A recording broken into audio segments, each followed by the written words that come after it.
Hey, what's going on, YouTube? I was asked to tell the story about how a 12-year-old got a 1970 Mach 1. Well, guys, how do you think I got it? I got it because my dad bought it and he gave it to me.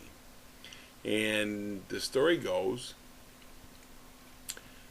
my brother, when I was 7, 8 years old, had a 1970 Mach 1 428 Super Cobra Jet 4-speed car. Man, it was just the best car in the world. When I'm just a kid, he'd get on that car, man, and I'd get like glued to the seat. I mean, it was like the greatest thing in the world. Of course, I looked up to my brother. He's a great guy. But I mean, things seem to change, and as my dad, I got a little older and stuff like that, and my brother got a Boss 302 Mustang, and we're sitting on the garage, and he just kind of shoves me a little bit, and he says, "You'll never have a car that nice." And my dad overheard it, so my dad was getting ready to go in the hospital and get some surgery done, and he wanted to make sure that I had my first car. So I don't know, a few days later, I can't remember, it was a long time ago, my dad come and brings home this yellow 70 Mach 1 Mustang. Comes in, tells me, he says, "Hey, man, go over there and tell your brother what you got." I go, "What do I got?" He goes, "That's your car right there." I go, "Oh, yeah?" He goes, "Yeah, and I'm just a kid, so you figure I'm 7 foot tall now. I mean, that's the coolest thing in the world could ever happen to somebody, right? You know, so my brother come home and he's like, "Whose car is that?" And I'm like, "That's mine." He goes, "That ain't your car." He goes, "You're only 12 years old." I go, "I'm telling you, that's my car." So, anyhow, just to tell you, I was actually 12 years old. Just my dad bought the car me in 1978. Paid like $500 for it. Boy, wouldn't you like to find one of those today for $500? And I would turn 13 in October. So I was just, like I said, I was just 12 years old when I got the car. And so he runs in the house, and my dad says, "Yep, that's his car." You know. And he comes back out, and he's like, that's why would you give a 12-year-old kid a car like this?" And Dad says, "I don't know. Why would you tell a 12-year-old kid that he'll never have nothing as nice as what you got?" So my brother kind of shut up. He didn't say much after that. And I tell this story, I got a big smile on my face if you can't tell. But anyhow, you can't see me, so you can't tell. So, I mean, as the story goes, my dad used the car actually for a pry to get me through school because, man, I hated school. So he took the car and set it up to my Uncle Jerry, and it sat in his garage.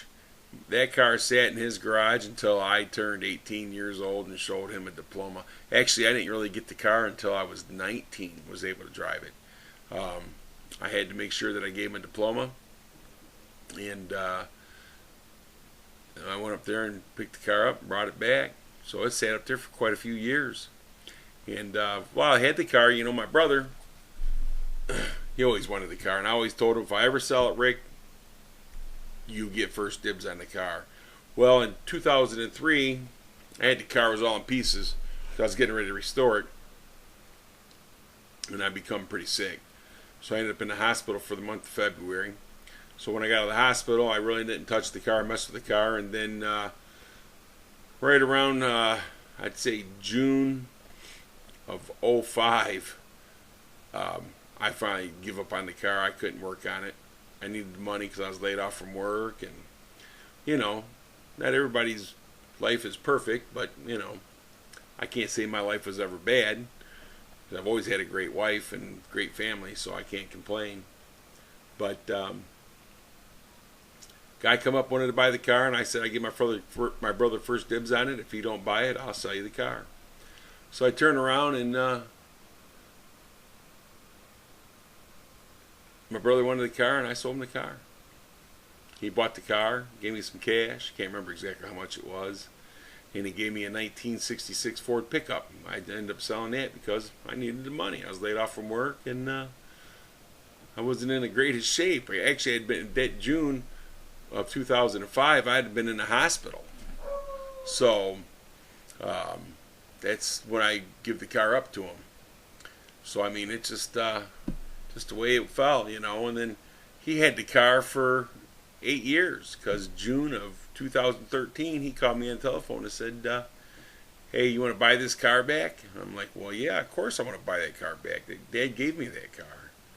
So he had the car taken in, had the car restored.